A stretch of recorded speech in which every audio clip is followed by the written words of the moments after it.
எல்லாமே அண்ணன் தம்பி மாமன் மச்சான். இப்ப நயினார் நாகேந்திரன் பொறுப்பேற்றிருக்காரு பிஜேபியில, எனக்கு மாமா. ஆல்ரெடி பிஜேபியில தலைவரா இருக்காரு, என் மாமா இல்லன்னு ஆயிருமா?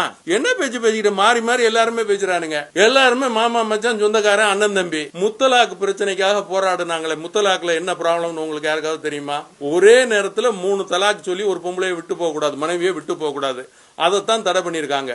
அதை முறையாக சரியத்துல சொல்லியிருக்க மாதிரி 3 மாசம் டைம் கொடுத்து சரியா சொன்னா சொல்லலாம்னு இதுவரையும் சுப்ரீம் கோர்ட்டே ஆர்டர் போட்டிருக்கேன். பிரமாதமான சட்டம்னு சொல்லிட்டு. அப்ப முத்தலாக்கு எங்க தடை இருக்கு? தடையே இல்ல. ஆனா இவங்க என்ன சொல்றாங்க, முத்தலாக் தடை சட்டம் கொண்டு வந்துறாங்க, இஸ்லாமியர்களுக்கு எதிரானது, அதுக்கு ஒரு போராட்டம். அதே மாதிரி என்ஆர்சி, அது எல்லா ஊர்லயும் 10 வருஷத்துக்கு ஒருக்கா நடக்கிறது தானே. உங்களுக்கு கணக்கெடுப்பு ஜென்சஸ் நடக்கணுமா நடக்க கூடாதா? அப்ப அது நடந்தா தானே நம்ம ஊர் ஆள் யாரு வெளியூர் ஆளுன்னு தெரியும். அதுக்கு எதிர்ப்பு தெரிவிக்கிறாங்க. பாய்ங்கள எல்லாம் எப்படி பாய்ங்கள எல்லாம் இங்க பிறந்தவன், என்ன வெளிநாட்டுல இருந்து வந்து இங்க குடியேறினவனா?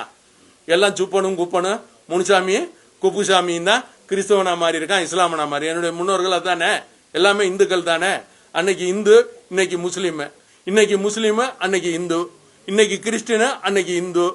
என்ன பேச்சு பேசிக்கிட்டீங்க? எல்லாம் தமிழன் தானே, தாய்மொழி தமிழ் தானே. இல்ல எனக்கு வேற ஏதாவது பாஷையா? தமிழ்ல தானே பேசிட்டு இருக்கீங்க உங்களோட.